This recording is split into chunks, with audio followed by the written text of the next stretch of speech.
부침 땅 면적이 제한돼 있고 산이 많은 우리나라의 실정에 맞게 거기 문제를 해결하기 위한 중요한 방도는 풀 먹는 집짐승들을 기르는 것입니다. 1950년대 오보이 소령님께서는 풀과 고기를 바꿀 때 대한 유명한 명제를 제시하시고 인민들의 식생활을 더욱 향상시킬 수 있는 명백한 방향을 그어주셨습니다. 토끼나 염소, 양과 같은 집짐승을 기르는 것은 풀을 가지고도 쉽게 기를 수 있는 실리적인 축산이며 고기 문제를 해결할 수 있는 가장 빠른 길입니다. 지금 당의 축산 정책을 높이 받들고 온 나라 각지에서는 토끼를 비롯한 풀 먹는 집짐승을 기르기 위한 축산 열풍이 세차게 일어나고 있습니다. 그럼 이 시간엔 풀 먹는 집짐승들을 많이 길러 그 덕을 보고 있는 단위들과 가정들을 보기로 합시다.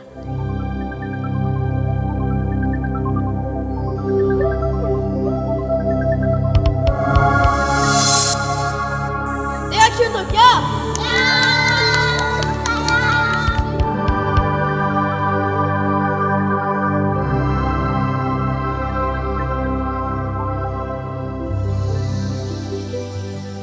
여기는 대천 청년 토끼 정축장입니다. 이곳 정축장에서는 해마다 8만여 마리의 새끼 토끼를 생산해서 도안의 시 군들과 인민군 부대들에도 보내주고 많은 고기와 털 가죽을 생산해서 군안의 인민 생활에도 많은 보탬을 주고 있습니다.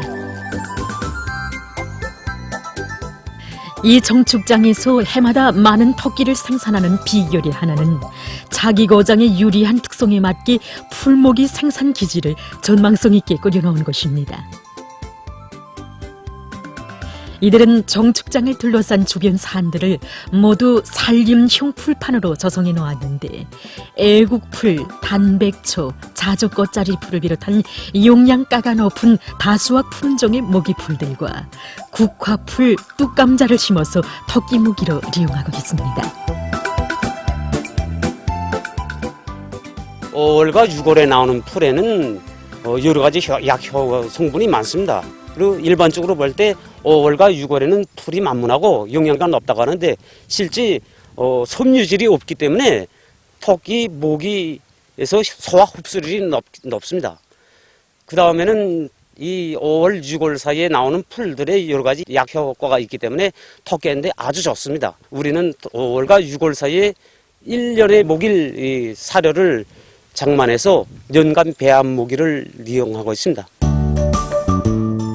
토끼는 풀만 가지고도 얼마든지 쉽게 기를 수 있는 집짐승입니다. 토끼가 하루 먹는 풀량은 알곡모기를 전혀 쓰지 않을 때 보통 2.4kg 정도라고 합니다. 이들은 한여름에 베어놓은 풀들을 잘 말리고 풀가루를 내서 토끼모기로 이용하는데 실리도 있고 토끼의 용량 관리에 매우 좋다고 합니다. 산림형 풀판에서 생산되는 풀 생산량은 이온차와 계절에 따라서 어느 정도 차이는 좀 있지만 대체로 300톤에 달하는데 이것을 말리고서 50여 톤의 풀가루로 생산했다가 연중 토끼 배합 모기로 이용하고 있습니다. 토끼는 미온욕이 약한 집짐승으로서 새끼 토끼 때부터 용량 관리를 잘해주는 것이 매우 중요하다고 합니다. 우리가 정전에는 새끼 토끼를 30일, 35일 넘겨쳤대던 거를 올해는 28일 넘겨쳤대서 용량가루를 매기 시작하면서부터 크는 속도도 빠르고 용량이 좋다니까 콕 씻어내도 잘 안 죽고 겨우 크는 속도도 한 달에 벌써 중체가 한 500g 넘고 그래서 이게 용량가루가 새끼 토끼 사양 관리에 매우 합리적입니다. 용량가루 15g, 그 다음에 말린 풀가루 7g 정도.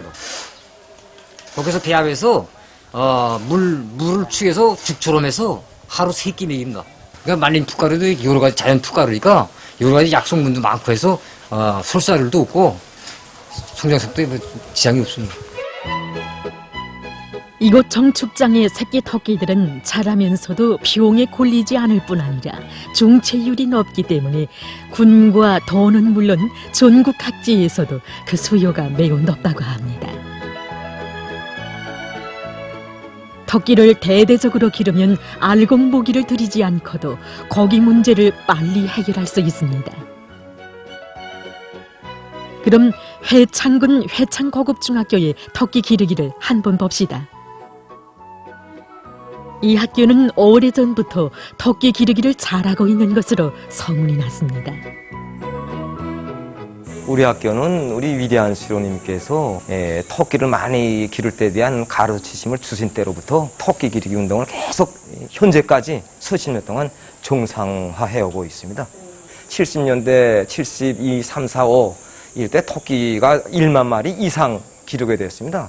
70년 2월 14일 전일학을 많이 해서 토끼 가죽 2,000매를 올렸습니다. 그래서 우리 학교 학생들이 이 자그마한 사형을 받으신 위대한 장군님께서는 매우 만족해 하시면서 우리 학교의 모범을 전국에 일반화해야 한다고 이렇게 결시해 주셨습니다. 학교 주변의 산들에는 아카시아와 칡, 민들레를 비롯한 여러 가지 풀들이 많다고 합니다. 이 밖에도 이들은 토끼사 주변에 자주꽃자리나 단백풀, 왕사라고 같은 풀도 많이 심어 이용하고 있습니다. 그래서 남새가 많은 나는 남새 공급지로 되어 있는 또 숭인이라든가 그런 니들에서 김장용 배수를 많이 실어갑니다. 그 남는 또깃돌이 또 대단히 많습니다. 잠깐 한 20, 30톤씩 됩니다. 그걸 이제 다 마가지고 조림도 하고 그다음에 이렇게 또 이거 보다시피 많이 말리지 않습니까? 말려가지고 기게 되면 겨울용 토끼 먹이로서는 충분합니다. 근데 우리 학생들이 토끼 기르는 과정을 통해서 요만한 새끼로부터 시작해서 크게 엄지로 기를 때까지는 이 과정이 순탄치 않습니다. 그 국보하기 위한 대책도 강구해보고 이런 과정을 통해서 학생들이 많이 배우고 또 그 과정에 정신적으로 육체적으로 성장합니다. 이 학교에서는 매해 많은 토끼를 길러서 1톤 이상의 고기와 5,000여 장의 토끼 가죽을 생산해서 주변 광산들에 보내주고 있습니다. 위대한 수령님께서는 이미 오래전에 학교에서 토끼 기르기를 하는 것은 학생들이 토끼를 직접 길러보면서 토끼에 대한 산 지식을 습득하게 하자는 데 중요한 목적이 있다고 하셨습니다. 오늘날까지 우리 학생 소년들은 물론 어른들도 즐겨 부르는 노래 우리 집 토끼. 이 노래도 1950년대 위대한 수령님의 높은 뜻을 받들어 학생 소년들 속에서 활발히 벌어지는 1만 마리 토끼 기르기 운동을 반영해서 나온 노래입니다. 이 노래와 더불어 오늘까지 토끼 기르기는 우리 학생 소년들의 좋은 일하기 운동에서 없어서는 안 될 하나의 일과로 되어 있습니다. 토끼는 나온 지 석 달이면 고기를 낼 수 있는데 가정들에서 우량종 토끼 4마리만 길러도 한 해에 600 내지 700kg의 고기를 낼 수 있습니다. 그러니 토끼는 적은 원가를 들이고도 용량가 높은 고기와 털, 좋은 거름 원천을 마련할 수 있어 일거량득이라고 할 수 있습니다. 그 실리를 봅시다. 숙천군 운종농장에는 토끼를 잘 기르기로 소문난 최용복 동무의 가정이 있습니다. 이 가정에서는 10여 년 전부터 자기 지방의 흔한 나달집과 농부산물을 잘 이용해서 토끼 기르기를 근기 있게 내밀어 왔습니다. 지금 이 가정에서는 소주 토끼와 뉴질랜드종, 캘리포니아종, 도이칠란드종을 비롯해서 우량 품종의 종자 토끼를 40여 마리나 기르고 있는데 한 해에 900여 마리의 새끼 토끼를 생산한다고 합니다. 그리고 토끼 배설물을 돼지 모기로 효과 있게 이용하고 축사 안에 이렇게 양어못까지 끓여놓고 여름철에는 메기를 기르면서 큰 단백풀을 생산하여 알곡모기 소비 기준을 효율적이 낮추고 있습니다. 이 가정의 정합 축사를 잠깐 보기로 합시다.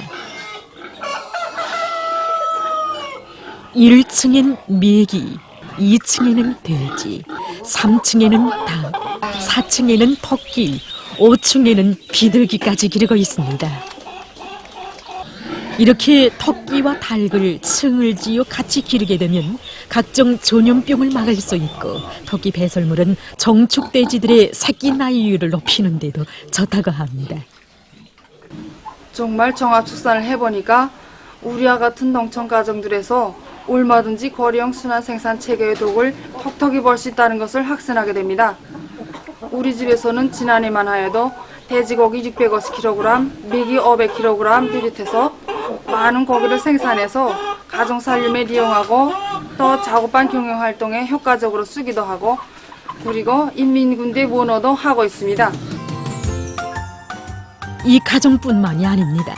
지금 전국 각지의 많은 가정들과 단위들에서 토끼를 비롯한 풀먹는 집짐승을 대대적으로 길러 살림살이를 보다 윤택하게 꾸리고 있습니다.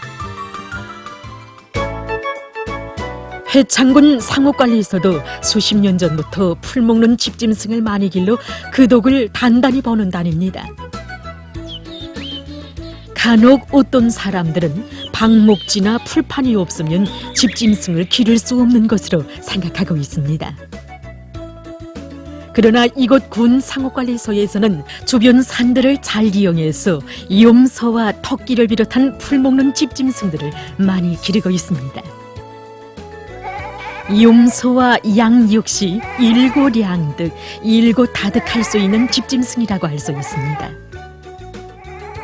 염소와 양은 풀과 나무잎가지를 먹고 살면서 맛이 좋고 영양가 높은 젖과 고기, 털과 가죽을 내는 수익성이 높은 집짐승입니다. 풀 먹는 집짐승들 중에서 소는 312여 종, 양은 400여 종의 풀을 먹지만 특히 염소는 540여 종의 풀을 먹습니다.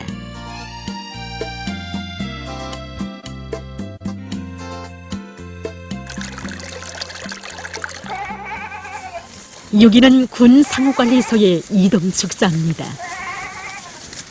여름 한철 방목을 위해서 건설해 놓은 곳인데 수백 마리의 염소들이 있습니다. 모두 젖생산형이라고 합니다.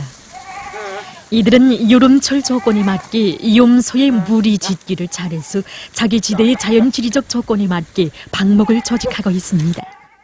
풀 먹는 집중승, 난 이 염소, 토끼, 이 두 가지 문제만 놓고 봐도 진짜 우리가 이거 조금만 이 관심만 두고 그다음에 뭐 논하할 것 없이 이건 내가 키워서 내가 독을 벌 것이다, 버는 문제다 하고 생각해서 하면 이제 우리 방목공들도 방목 나갔다가 이거 뭐야 토끼풀, 진짜 뭐 방목하면서 토끼풀 해다가 토끼 주고, 그다음에 또 이거 농산 분조에서는 또 일하러 갔다 오면서도 또 토끼풀 한 점 해다 주고, 이건 정말 우리가 공노력을 하나 떼지 않고도 우리가 대중적으로 마음 먹고 달라붙으면 다 하는 일입니다. 염소는 기본 다 풀 가지고 하기 때문에 이거 살을 전혀 쓰지 않으면서도 얼마든지 우리 고기 문제를 해결할 수 있는 게 있습니다.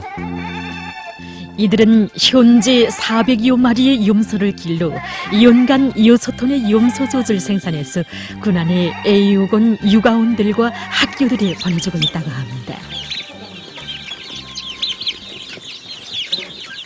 군 상호관리소의 산하단위들 모두 자기의 자체의 축산 기지들을 가지고 있는데 염소와 토끼를 비롯한 풀 먹는 집짐승들을 위주로 기르고 있습니다. 우리 힘으로, 우리 손으로 풀 먹는 집승과 축산을 강하게 하니까나 우리 종업원들 조합입니다. 그래서 해마다 많은 고기야 젖 공급해 주니까 이게 자그마한 것도 우리 자체로서는 거의 궁지고 보람으로 여기게 되고, 그래서 앞으로 축산을 강화에 대한 우리 당 정책을 꾸준히 일관성 있게 해나가겠습니다.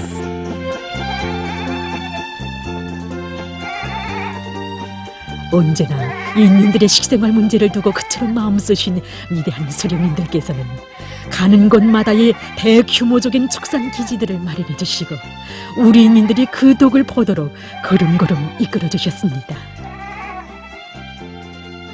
황인암도 기남 목장도 그 단위들 중에 하나입니다. 사방이 이오로 산줄기로 둘러싸인 기남리는 지형적으로도 염소 기르기에 대단히 유리한 거장입니다. 그래서 위대한 장군님께서 2003년 6월 17일과 12월 28일 이 한 해에만도 몸소 2차례나 찾아오셔서 우리 목장에서 제일 걸렸던 종자 문제도 풀어주시고 전기 문제도 다 풀어주셨습니다. 염소 4가지 품종을 미천으로 해서 이 잡종화의 방법으로 우량종 염소 품종들로 다 개량했습니다. 그래서 이제 그전에는 염소젖을 700g 내지 1kg밖에 못 짜댔는데 지금은 우량 품종들로 다 개량해서 이 2kg, 2kg 500, 어떤 염소들은 3kg까지 염소젖을 생산하고 있습니다.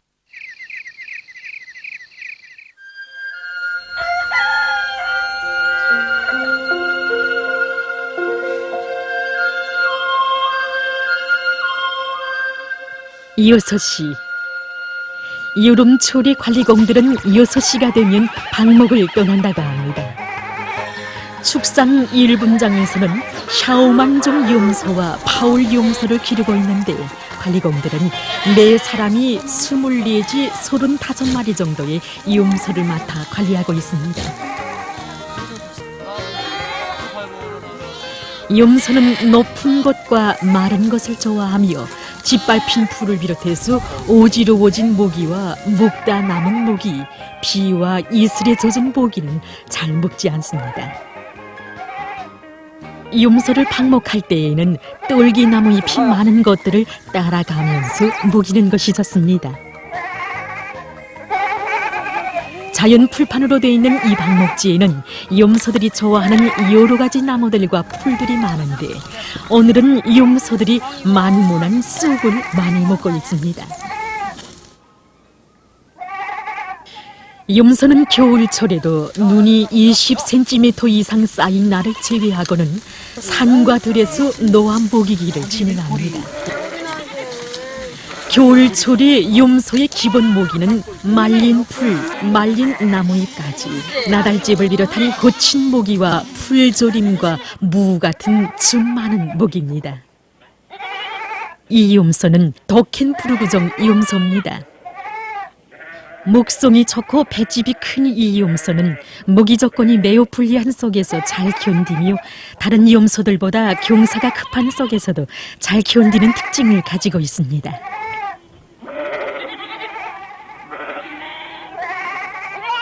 축산 2분장에서 기르고 있는 이 잔앤종 염소 역시 우량 품종의 염소로서 다 자라면 암염소 몸무게는 50 내지 65kg, 수컷은 75 내지 100kg까지 나간다고 합니다. 벚나무, 그다음에 지금 뭐야 살구나무도 다리 넝쿨 그런 거를 실질해서. 그쪽 산에 있는 풀들은 뭐 다 사서 먹습니다. 풀 먹는 짐승인데다가 젖 생산하고 새끼 생산하고 인민들의 식생활 높이는 거니까 되게 좋습니다. 축산하면 어디서나 먼저 꼽는 것이 정자라고 할 수 있습니다. 이곳 목장에서도 우량종 염소들을 자기 고장의 특성에 맞게 품종을 개량해서 염소젖 생산량을 늘리기 위한 사업을 꾸준히 진행해 왔다고 합니다. 이 우량종 염소들을 유지하고 확대하기 위한 이런 방향에서 정사 개량이 진행되고 있고, 다음으로 이 우량종 염소 수컷과 우리 지방 재래종 염소들과의 속붙임 방법, 이거 잡종화에 의한 정사 개량 방법이라기도 하고 무진 속붙임에 의한 정사 개량 방법이라고도 합니다. 이 잡종 1단계, 속붙임 1단계에서 재래종 염소들의 생산 수준은 하루에 젖생산 수준이 600g 정도밖에 되지 않았습니다. 근데 이거 잡종 1단계, 속붙임 1단계에서는 이 생산성 수준이 이거 체중도 쑥 올라가고, 그 다음에 이 젖생산 수준도 그것도 1.5 내지 9kg 수준에 도달했습니다. 눈에 띄게 이 생산 수준이 올라갑니다. 1단계에서. 그래서 이 요게 1단계 염소에다가 또 다시 우량정 염소를 다시 솟구치면 솟구친 2대 염소에서는 그 생산성 수준이 우량정 염소 수준의 75% 수준까지 올라갑니다. 그래서 또 3단계에서는 거의 85% 이상 수준에 올라가서 이 재래정 염소들의 어떤 염소들의 생산 수준이 거의 우량정 염소 수준에 다 도달하게 됩니다. 그래서 이런 방법으로 우리 목장에서 지금 염소 개량 사업이 진행되고 있습니다. 목장에서는 매 세대마다 무리교를 책임 담당제를 실시하고 있는데 책임성이 높아지고 풀판을 합리적으로 이용해서 생산성이 이전에 비해서 몇 배로 높아졌다고 합니다. 목장 쪽으로 염소 기르기를 제일 잘한다는 김창섭 세대입니다. 50여 마리의 염소를 기르고 있는데 매해 염소를 잘 길러 목장적으로 젖 생산량에서나 새끼 염소 생산에서 앞자리를 차지하고 있다고 합니다. 자체로 이동 방목지도 꾸려놓고 염소 기르기를 하고 있습니다. 경험이라는 게 그저 방목자라는 게 경험입니다. 이동사를 지금 우선 집에서 염소사 할 때보다 나와 있으니까 아무래도 방목지가 곁에 있었으니까 나가면 방목지가 되니까 우선 그게 우선 좋고 시간을 주려면. 예, 그거 좋고 또 집에서 나오려면 나달밭을 많이 고치니까 나달 많이 탕치지 않습니까? 그러니까 이동사에는 여러모로 좋지 공기도 좋고. 저녁해가 지자 염소들이 자기 우리로 돌아갑니다.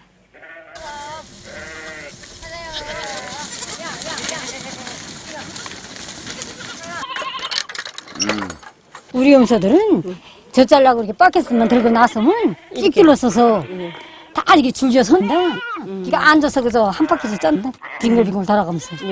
다 짠 거 같으면 쌩쌩 띄워서 자기부터 쪄달라 옹치 돌려대고 그러다가 축산하게 되니까 현분 어쨌든 분배목도 많아지고 어쨌든 염소를 기르면 젖이 나오고 거름이 나오고 좋은 점이 한두 가지가 아닙니다. 그러니까 축산을 하게 되면 인민생활이 높아진다는 게 사실입니다.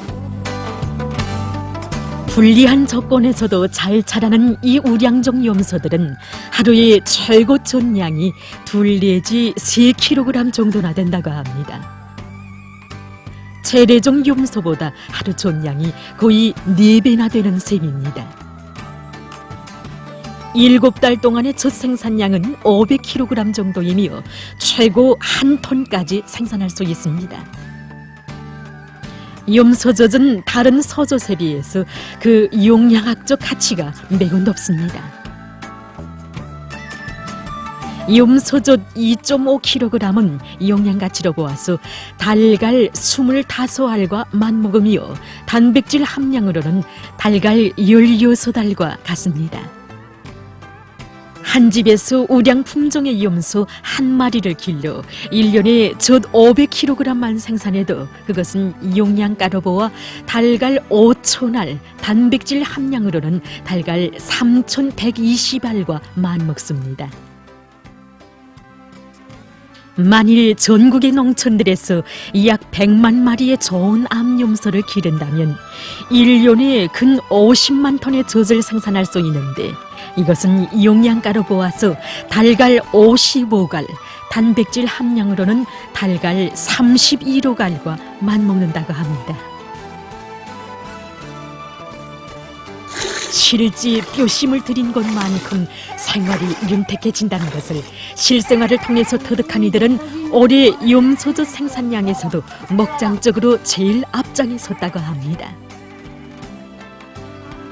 이렇게 목장에서는 과학적인 종자 개량 방법을 도입해서 2003년에 연간 10.7톤이었던 염소젖 생산량을 2018년에는 34.3배인 366톤으로 끌어올렸습니다. 지금 축산 부문의 일부 사람들 속에서는 알곡모기가 없으면 축산을 할 수 없다는 고질병이 지겹게 남아있는 현상들이 있습니다. 그것은 일부 축산 부문 단위들에서 사료 소비 기준이 높은 데서 표현되고 있습니다. 보통 사료 단위가 돼지는 평균 1대4, 닭은 1대 3.8 정도라고 합니다.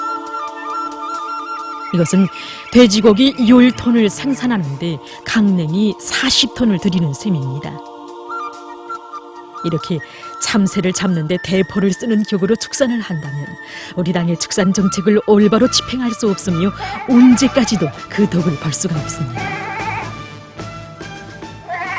지금 세계적인 축산 발전 추세를 봐도 축산업의 과학화를 실현하여 우량 품종을 적극 도입하고 있으며 순환 속도가 빠른 사양 방법을 받아들여서 경제적 효과성을 높이고 유전자 공학 기술을 받아들여 풀만 먹는 돼지까지 육종해내고 있다고 합니다. 어버이 수령님께서는 이미 오래전에 돼지에게 처음에는 풀을 많이 먹이다가 마지막 살찌우는 2달 기간에 영양가가 많은 사료를 집중적으로 먹이면 고기를 많이 생산할 수 있다고 몸소 집짐승 사양 관리 방법까지 하나하나 가르쳐 주셨습니다. 우리가 풀 먹는 집짐승을 비롯한 축산을 잘하는 단위들의 경험을 취재해보면 하나와 같이 그들은 지난 시기에 낡고 뒤떨어진 경험주의를 털어버리고 축산에서 과학화를 실현한 것이었습니다.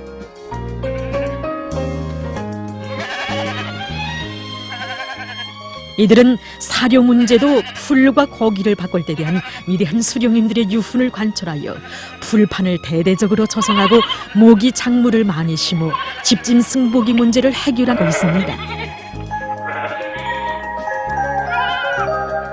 특히 애국풀, 단백초, 자척은 큰 단백풀을 많이 심고 자연 풀판에 칡을 비롯한 영양가가 높은 모기풀을 심는 사업을 일관성 있게 내밀어 알고기 없이는 축산을 할 수 없다던 기존 관념을 완전히 깨버린 것입니다. 이 집이 황해북도 사리곤시 정방리에 살고 있는 성운철 가정입니다. 이 가정에서는 40여 마리의 돼지와 함께 30여 마리의 토끼를 기르고 있는데 모기를 주변의 흔한 풀로 해결한다는 것이었습니다. 그럼 이 가정에서 어떤 방법으로 집짐승을 키우고 있는지 우리 한번 보기로 합시다. 이렇게 이 가정에서는 집 주변에 왕사라고 애국풀, 모기용 사탕수수를 비롯한 모기풀을 심었습니다. 이 풀을 비워서 토끼나 돼지의 사료로 이용한다고 합니다. 그러나 이것만 가지고 많은 집짐승을 키울 수는 없습니다. 모기량이 많아지는 데 따라서 사료 문제를 해결하는 것이 얼마나 중요한지 그저 보이는 곳마다 다 짐승 모기로 이용하지 못하겠는가 하는 생각이 들면서 이 모기풀에 대해서 많이 신경 쓰게 되고 모기에 대해서 많이 생각이 갔습니다. 그래서 찾은 것이 제일 눈에 띄게 많이 보이는 것이 나달집이었습니다. 그래서 나달집을 어떻게 하면 효과적으로 이용하지 못하겠는가 그래서 군양도 먹여보고 했는데 소화 못 시키고 그래서 이것을 연구사들과 연계 밑에 미생물 단백질 처리를 해가지고 효과적으로 이용하기 위한 방도를 찾았습니다. 그래서 찾은 방법이 종방복합근 처리 방법인데 이렇게 버릿집과 같이 이렇게 탈곡하고 찌꺼기 이런 물질에다가 집짐승 배설물을 그저 한 30% 섞었습니다. 여기선 기본 풀 먹는 집짐승 배설물을 이용했습니다. 그렇게 하고 여기다 원료량의 100kg 될 때 소속해를 그저 5kg, 5%를 여줬습니다. 여주고 곡자 5% 여주고 그 다음에 녀소 비료를 그저 0.5% 정도 첨가해 줬습니다. 그래서 물을 충분히 주고 이렇게 무지를 지어 놓습니다. 그렇게 해서 한 2, 3일 지나면 열이 50 내지 70도씨로 오릅니다. 오르면서 발효가 되기 시작하는데 이걸 2, 3일에 한 번씩 뒤져주면서 보름간 발효시키면 발효가 끝납니다. 그 다음부터는 집짐승 모기를 이용하는데 발효가 끝났을 때 이렇게 밤색, 검은 밤색을 띠면서 냄새도 없고 사료가 집짐승들이 즐겨 먹습니다. 콩나물을 키워내는 시루에 담긴 이것이 얼핏 보기에는 록두나물처럼 보이지 않습니까? 이것이 바로 돼지모기로 이용되는 풀씨입니다. 이것은 나팔꽃씨와 일반 풀씨를 싹 틔운 것입니다. 우리 생활의 흔한 풀씨가 어떻게 집중 승모기로 되는지 참 흥미있습니다. 자료를 한번 보니까 밀보리를 이용해서 싹 키운 모기를 배양해서 먹이는 게 있었습니다. 근데 그 방법을 보니까 해봤습니다. 해보니까 배양도 잘 되고 질은 좋아지는데 우리 아까운 밀보리를 발효시키면서 하지 말고 풀씨를 이용해서 하면 어떡하는가 하는 방법을 찾게 되었습니다. 여기서 주목을 돌리게 된 것이 덜피씨입니다. 이 덜피씨가 농촌에 흔하고 가을철에는 많은 양이 나오게 됩니다. 이 씨를 합리적으로 얻어들여다가 채집해가지고 이용하면 많은 양의 풀모기를 생산할 수 있다는 실마리를 가지게 되었습니다. 그래서 해보니까 실제로 잘 됐습니다. 그래서 이 덜피에 의한 풀모기 배양 방법을 받아들여가지고 겨울철과 이른봄 조건에서 온도만 보장해주면서 많은 양의 풀을 생산할 수 있었습니다. 그래서 뿌리가 쫙 엉키면서 풀 동어리가 형성됩니다. 그럼 짐승들이 겨울철에 그렇게 푸른 모기가 없기 때문에 아주 즐겨 먹고 용량학적 측면에서도 좋고 모기 문제를 많이 해결할 수 있었습니다. 이 가정에서는 집 주변이나 돼지우리 사이에 지은 온실에서 애국풀을 많이 키우고 있습니다. 이들은 애국풀을 졸단해서 총초 발효 첨가제를 넣어 돼지모기를 이용하는데 그 효과성이 대단하다고 합니다. 이 첨가제로 애국풀을 균초리하면 고친 풀이 만무해지면서 향긋한 냄새가 나며 부피도 매우 줄어든다고 합니다. 이렇게 이 가정에서는 애국풀 가공모기를 비롯한 여러 가지 풀모기를 돼지모기로 많이 이용하고 있습니다. 지난 시기 이들은 오미돼지 한 마리를 키우는데 하루에 1.8kg의 알곡모기를 이용했다고 합니다. 그러나 지금은 1kg의 풀모기와 800g의 알곡모기를 이용해서 돼지를 키우고 있는데 거기 생산량이 이전과 못지 않다고 합니다. 이렇게 이들은 풀모기를 이용해서 한 해에 4톤 정도의 고기를 생산하며 40톤의 질 좋은 고름을 생산해서 논밭에 내고 있습니다. 이들은 토끼도 풀가루에 의한 배합모기를 이용해서 겨울에도 모기 조건에 구애됨이 없이 잘 기르고 있습니다. 이 가정에서처럼 우리 주위의 흔한 풀을 잘 이용하면 실제 생활에서 그 덕을 잘 볼 수 있습니다. 축산을 많이 하니까 살림살이가 하나둘 불기 시작해서 정말 재미있습니다. 이 가정에서는 아이들이 좋아하는 토끼고기 요리를 자주 한다고 합니다. 토끼고기는 살이 유연하고 부드러우며 다른 고기들에 비해서 지방질이 적고 단백질이 많습니다. 소고기 100g 속에는 단백질이 18.7% 들어있지만 토끼고기 100g에는 단백질이 20%나 들어있습니다. 또한 토끼고기에는 사람의 키를 크게 하는 리진이 많으며 칼슘, 린, 철 등 광물질과 비타민 PP도 많이 포함되어 있습니다. 토끼고기에는 동맥경화증을 초래하는 콜레스테린, 나트리움이 적은 반면에 동맥경화증을 막는 레시틴이 많이 들어있어 혈관계통 질병을 비롯한 각종 병을 예방하는 데 아주 효과적입니다. 성운철동무의 말에 의하면 토끼고기를 늘 먹는 사람들은 밥을 절반도 안 먹는다고 합니다. 그러니 그만큼 식량이 절약된다는 것입니다. 실제 토끼를 많이 기르면 식량을 40%나 절약할 수 있습니다. 건강히 많이 먹어야 돼요. 축산으로 꽃피는 가정에서 행복의 웃음소리가 울립니다. 맛있나? 풀과 고기를 바꾸는 사람들. 우리 주위에 흔한 풀을 가지고 고기를 바꿀 수 있으니 이것이 얼마나 좋은 일입니까? 이들처럼 과학 축산을 중요한 정책적 역으로 틀어지고 적극 내밀면 그 덕을 꼭 보게 되며 앞으로의 생활을 더욱 윤택하게 꽃피워 나갈 수 있습니다. 우리 모두 앞선 단위들의 경험을 본받아 축산을 본때 있게 해나갑시다. 결심하고 이약하게 달라붙으면 얼마든지 윤택한 생활, 부흥한 내일을 앞당길 수 있습니다.